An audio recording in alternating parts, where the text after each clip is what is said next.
Last time I told you about the first investment, about the small apartment in an ordinary part of the city, about the 18 months of deliberate rebuilding that made it possible, about the moment I held in my hand money that had arrived while I was doing something else entirely, and felt for the first time what passive income actually means, not as a concept, as an experience. I told you about the 3 lessons that investment taught me, the survival test, the difference between price and value, and patience as a competitive advantage.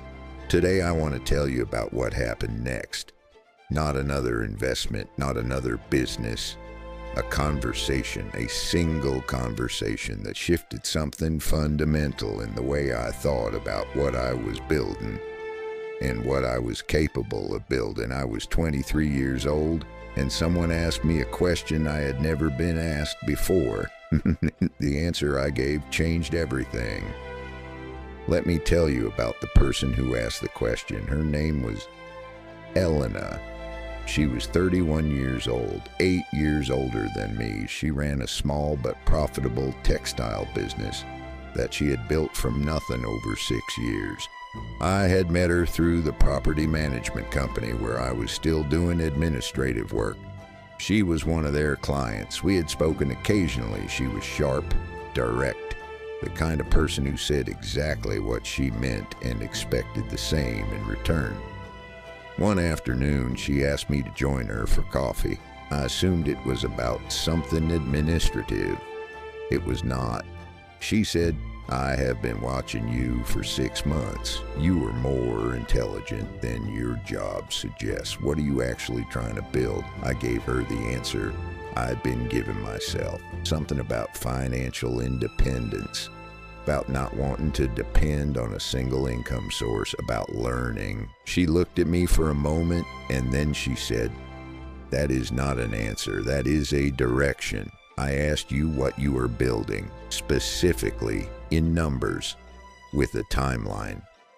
I didn't have an answer. She said, "Come back when you do. That conversation will be worth more than anything else we could discuss today." I went home that evening and sat with that for a long time. Nobody had ever asked me that before.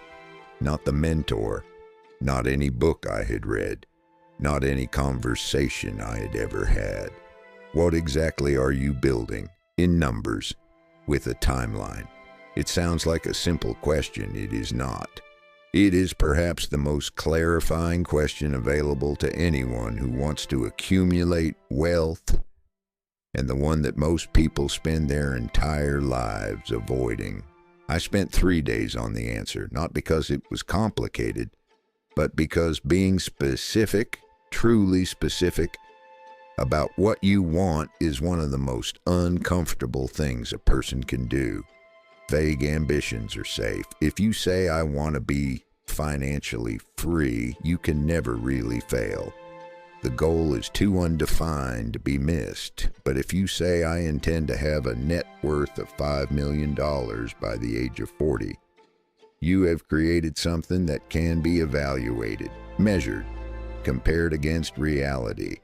And that is terrifying, because it means you can be wrong, you can fall short, you can be held accountable by yourself and by anyone else who knows the goal for the gap between what you said and what you achieved. Most people choose the safety of vagueness over the discomfort of precision. I had been doing exactly that, telling myself I was building toward financial independence without ever specifying what financial independence meant, how much, by when, through what specific mechanisms. For 3 days I forced myself to be specific. And what emerged when I finally committed to numbers and timelines was both clarifying and frightening, because the gap between where I was at 23 and where I was committing to be at 40 was enormous. And once I had written it down, once the numbers existed on paper rather than as vague intentions in my head, I could no longer pretend I didn't know how far I had to go. That's the point.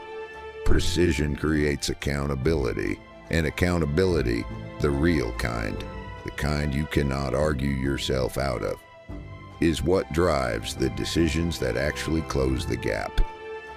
I went back to Elena 4 days later. I told her the number. I told her the timeline. I told her, with as much specificity as I could manage, the mechanism through which I intended to get there. She listened without interrupting. When I finished, she was quiet for a moment. Then she said, "Good. Now I have one more question. Why that number? Why not more?" I told her it seemed realistic, achievable, based on what I knew about property returns and business margins and the compounding of capital over 17 years. She nodded. And then she said something I have never forgotten. She said, "Realistic is a word people use to justify thinking small. The number you chose is the largest number you believe you can achieve without embarrassing yourself if you fail. It is not the number you actually want. It is the number you are willing to admit to." I started to object. She said, "I am not criticizing you. I am telling you something it took me until I was 28 to understand. The ceiling on your ambition is not set by the market or by your circumstances or by your intelligence.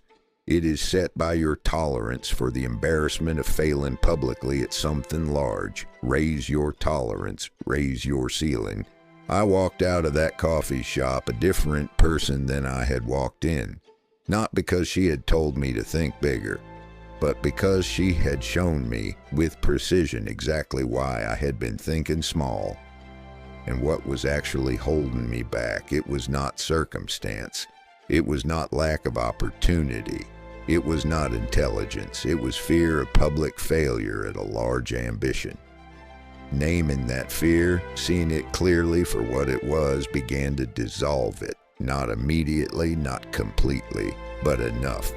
Enough to raise the number, enough to commit to something that genuinely frightened me, enough to begin building towards something worthy of the cost it would require. I want to talk about ambition for a moment, because it is one of the most misunderstood concepts in the entire conversation about wealth. Ambition is not greed. It is not the desire to take from others. It is not the belief that you are more deserving than the people around you. Ambition, real ambition, is the decision to take seriously the question of what you are capable of. Most people never take that question seriously. They accept the ceiling imposed by their environment, their upbringing, their peer group, their own fear of embarrassment, and they spend their lives operating well below their actual capacity, not because they lack ability, but because they lack the specific courage required to commit publicly, precisely, with a timeline, to something large enough to be worth the cost of pursuing it. The mentor had told me, become the right person, the money follows. Elena had shown me what becoming the right person actually required. It required raising the question of what I was capable of and refusing to answer it conservatively. It required committing to a number that frightened me. It required accepting that I might fail publicly at something large and deciding that this was an acceptable risk. These are not small things. They are the things that separate the people who build extraordinary wealth from the people who build comfortable, ordinary lives. Both are valid choices, but they are choices, and most people make them without realizing they are making them. I made mine consciously at 23, sitting across from a woman who refused to accept vague answers. And the life I have lived since is the consequence of that choice. There is one more thing I want to tell you about Elena. 3 years after that conversation, when I was 26 and she was 34, her business collapsed, not through any fault of her own. A combination of market conditions and a supplier who had been quietly defrauding her for 18 months. She lost almost everything she had built. I watched her go through it. The same process I had gone through at 22, the same post-mortem, the same deliberate clinical examination of what had gone wrong and why.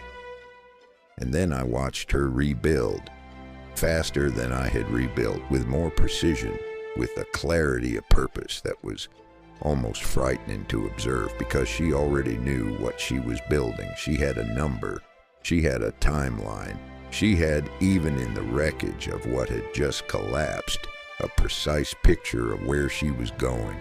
The failure set her back. It did not change her direction. That is what having a specific ambition does for you.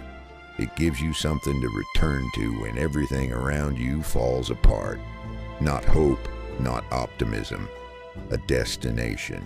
In the next episode, I will tell you about the first time I scaled, about the moment I stopped thinking about single properties and single businesses and began thinking about systems, about the conversation with a banker that opened a door I had not known existed. I was 25 years old, and I was about to learn what leverage actually means.